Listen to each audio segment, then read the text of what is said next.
All right, welcome to the fourth and final video of the evening.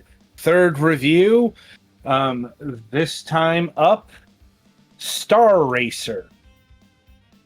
Soar through concrete and cosmos in Star Racer, a retro-infused combat racer. Defy gravity, conquer wild event races, master the course editor, and crush the competition by any means necessary. Huh. I guess this does technically qualify as a combat racer, but more on that in a bit. You know, like I would define this as a sci-fi racer because, well, look at it. Well, right now I have the intro running. Right. Which is very impressive. Yeah. So, putting all that aside, I think you could tell that the obvious influence here is that venerable Nintendo franchise Starfox. I'm like, that's 3/4 of a joke here because there's a surprising amount of Star Fox influence here. But obviously, the primary culprit here is F-Zero. You know, specifically looking like the 16-bit iterations. You know, not just the original Super Nintendo version, but also the many Game Boy Advance. And F-Zero X. Because I would be quick to remind people, the original F-Zero definitely wasn't a combat racer. As in, it did not have any combat to enact. Like, those mechanics didn't get integrated into F-Zero until F-Zero X. F-Zero for the Super Nintendo, you had no defensive moves, so really your only recourse was just to, bounce and ram, like a lot of other arcade racers, quite frankly. And like F-Zero, the actual combat maneuvers are defensive, as in you spin your car around and, you don't have missiles or pulse cannons. That's wipeout territory. Just shake them off by spinning, because I guess that's a good trick. I guess. Of course, that does, those maneuvers aren't unlimited.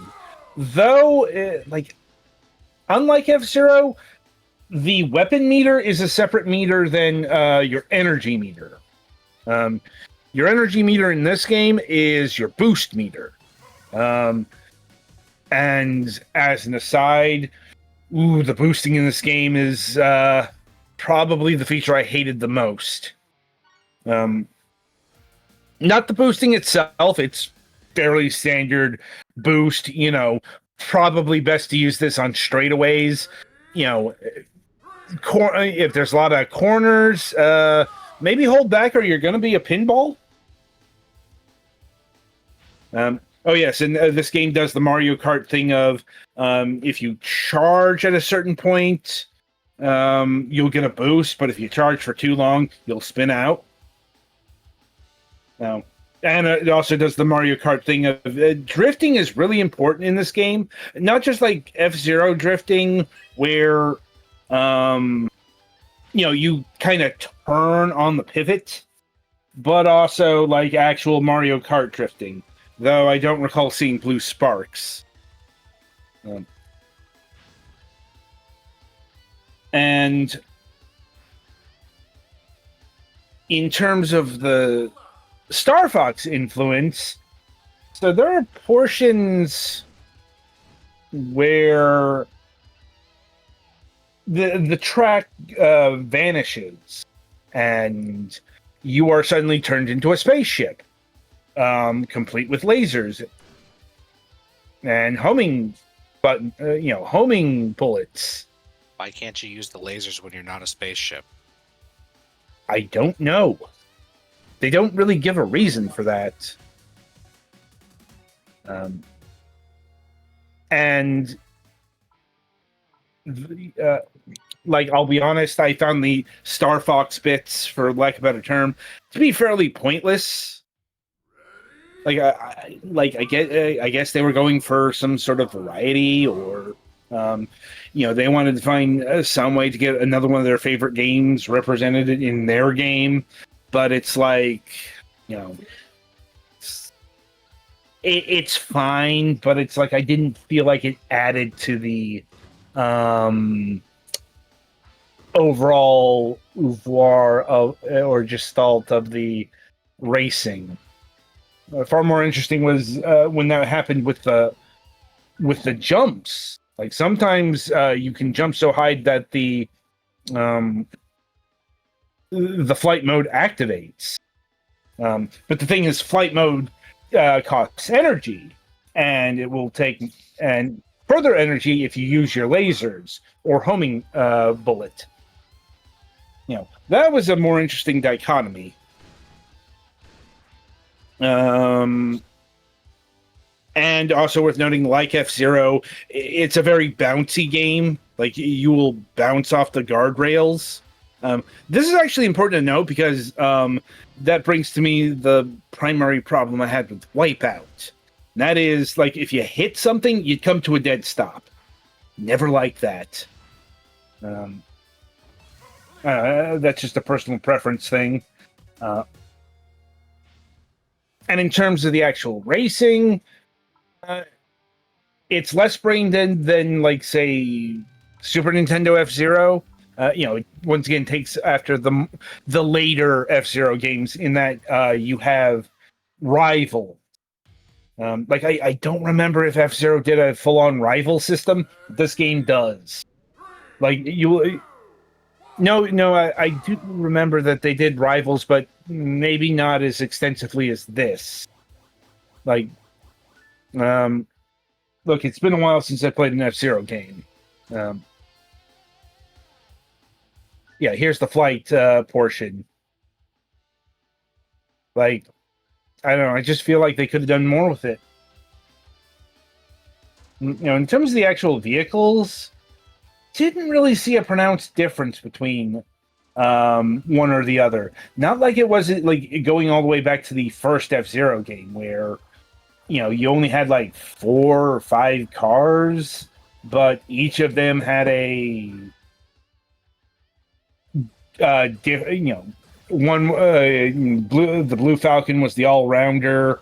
The Gold Fox was could accelerate really fast, but had kind of a shit top speed, whereas Samurai Gork's vehicle was the opposite. Really slow to accelerate, but had the best top speed.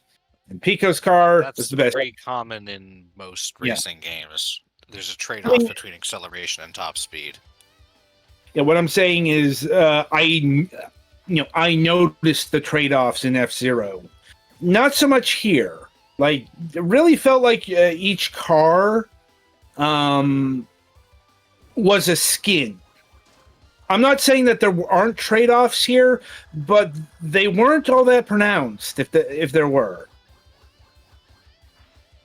Granted, that could just be with the starting lineup, because there's about, let me see, about 20 racers total, and 5 are unlocked from the start.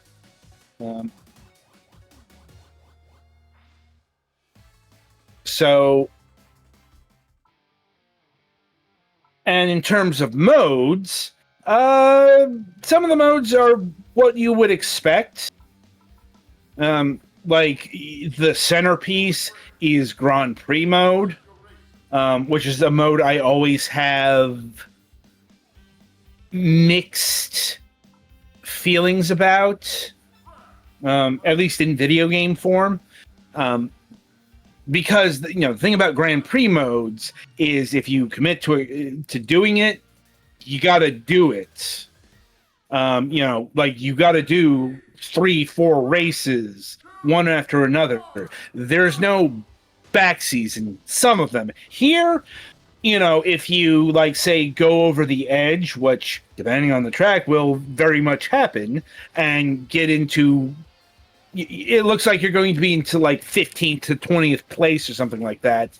The point where it's better to restart than finish the race. You can do that, but you can only do that in a limited amount of time. Which is a fair enough compromise. It's just my personal preference is I don't, it's like I don't like finishing pointless races, so to speak. Like, if I'm in last place, I don't, it's like I don't want to finish in last place. But once again, that goes against the spirit of a Grand Prix. So I get why you wouldn't be allowed to do that. Like, now, if you want to get familiar with the actual tracks, that's what quick race is for.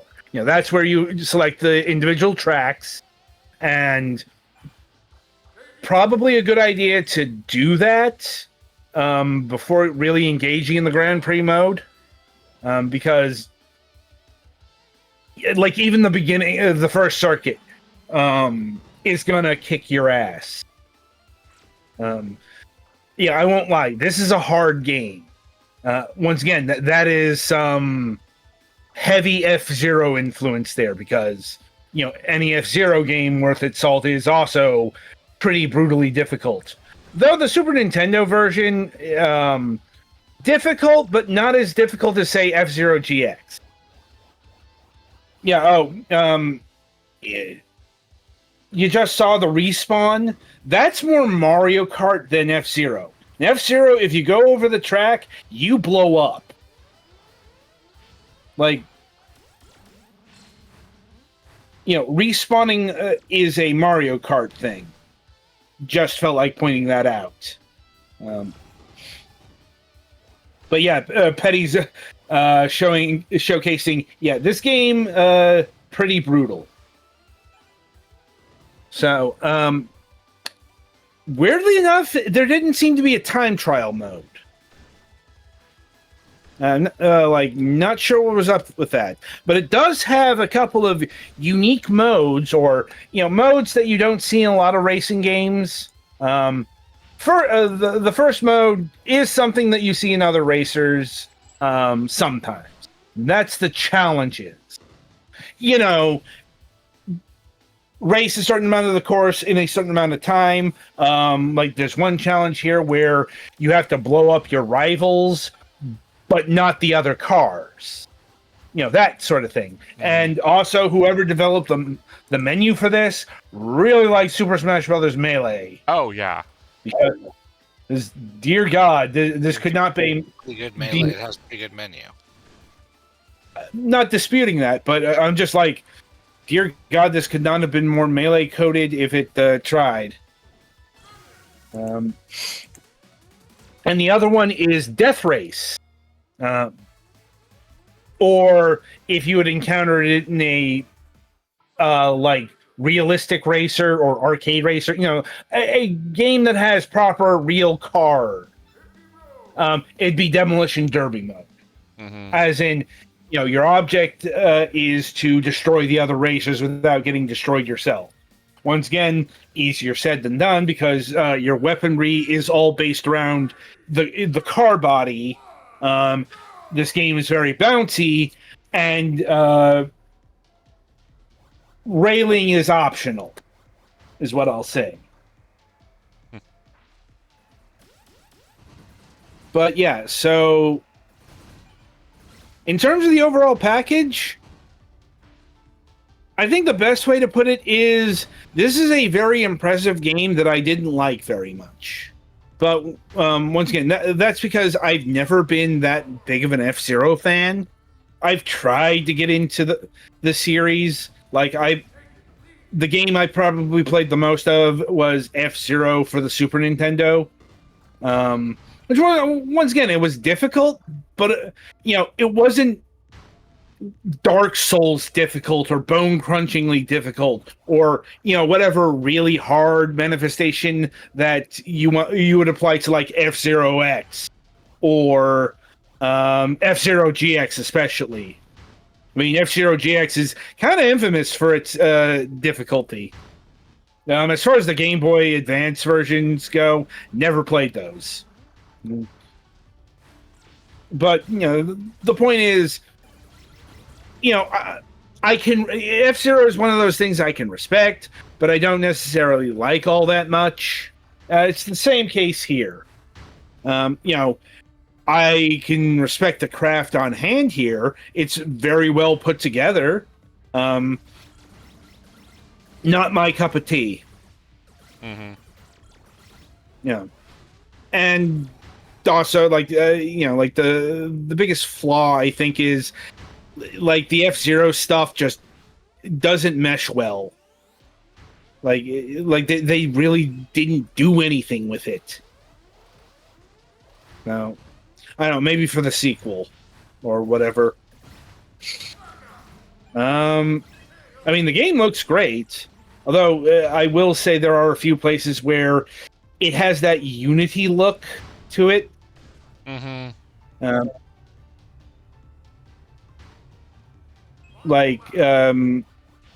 There's no really like the cacti here. It looks like very low poly, but not in a you built this for the PlayStation. It's a Unity asset kind of deal. A lot I've of seen the that in other games. non-drawn assets have Yeah. that look. Yeah. And like I said, that's a problem with Unity games in general. Like it was definitely a problem in Grow Home and Grow Up. Mm-hmm. To cite some other things here. But once again, that's more a tool set problem than anything with the art direction. Like the art direction's impeccable. You saw the opening racing montage. Like, Right. honestly, very impressive. And like the cars themselves look reasonably 16-bit. And the music as well is appropriately, I guess for lack of a better term, butt rocky enough to fit in like an F-Zero game. Just the right amount of cheese to go with your guitar licks. Oh, and they do have split screen customization settings, which is nice. Yes. Also, if you get tired of racing on the courses included in the game, there is a course editor. I'll be honest, I did not play around with that because track editors usually not my thing. Mm-hmm. But it's there if you want, and it seems to be fairly robust. Oh, and they look to have Doesn't decent appear- accessibility options, which is good.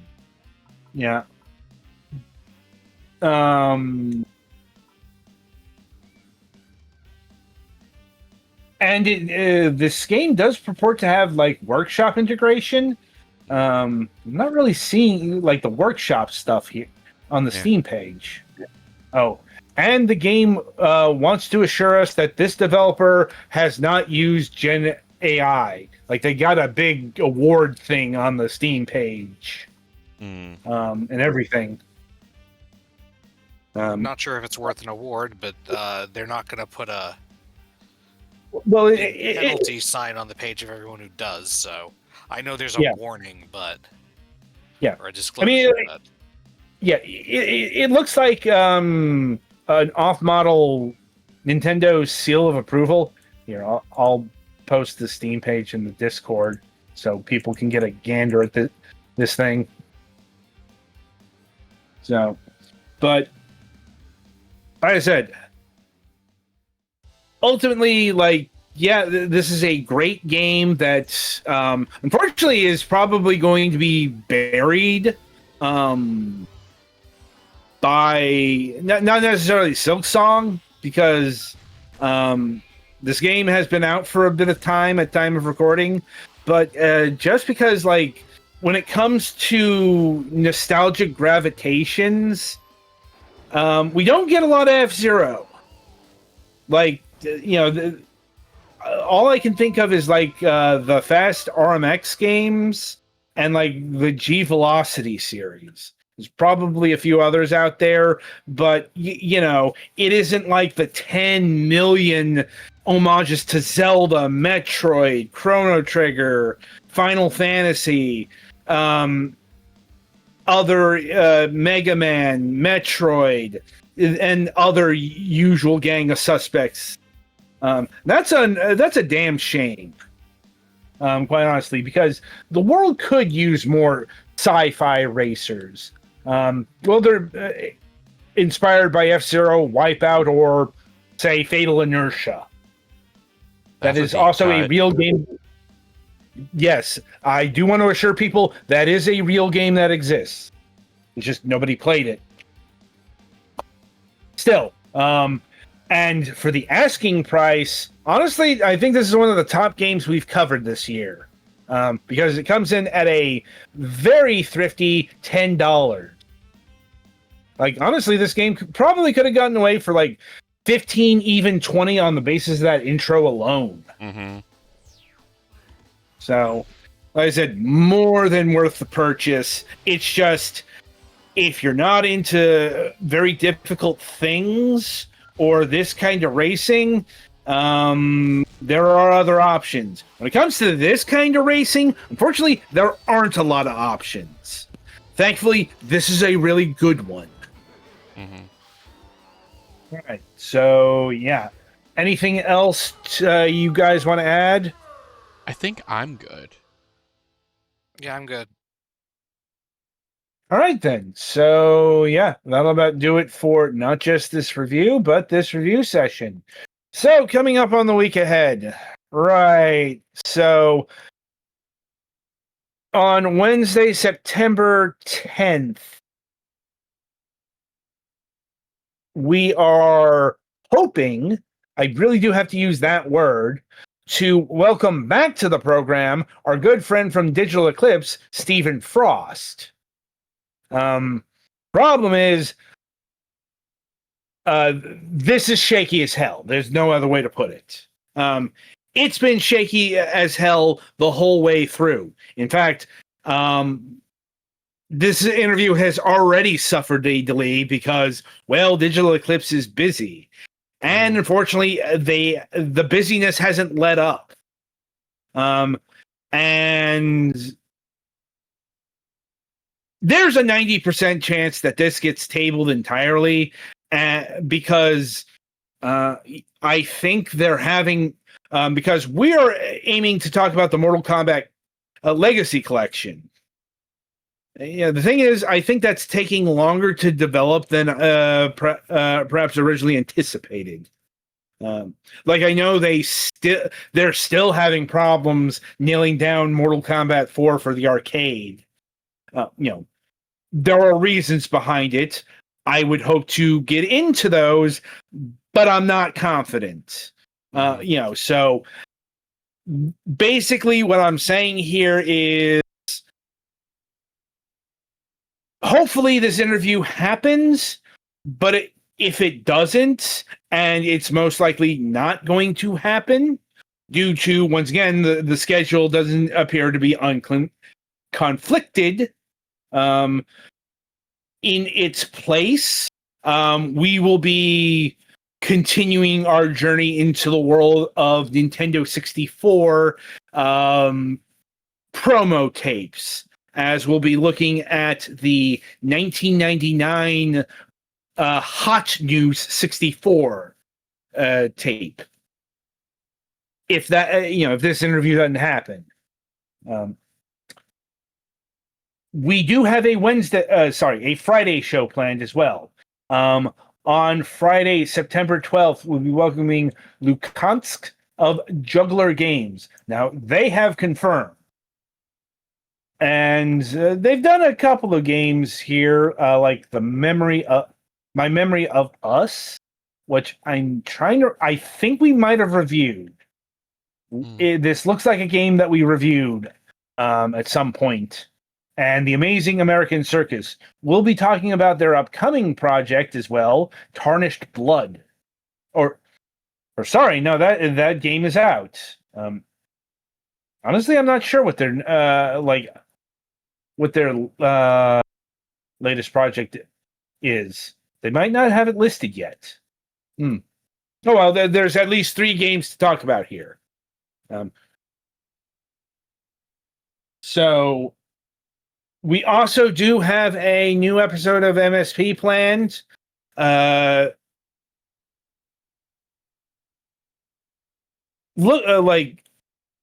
Max should be able to join us. It was looking a bit touch and go there a couple of days ago. Not going to get into it here. That is for Mac to talk about on Wednesday, should he choose to. I will just say a incident occurred that was pretty harrowing. But thankfully, it looks like the damage was minimal, let's say. And that's all I'll say at this juncture. So on that note, until next time, I shall wish you good gaming.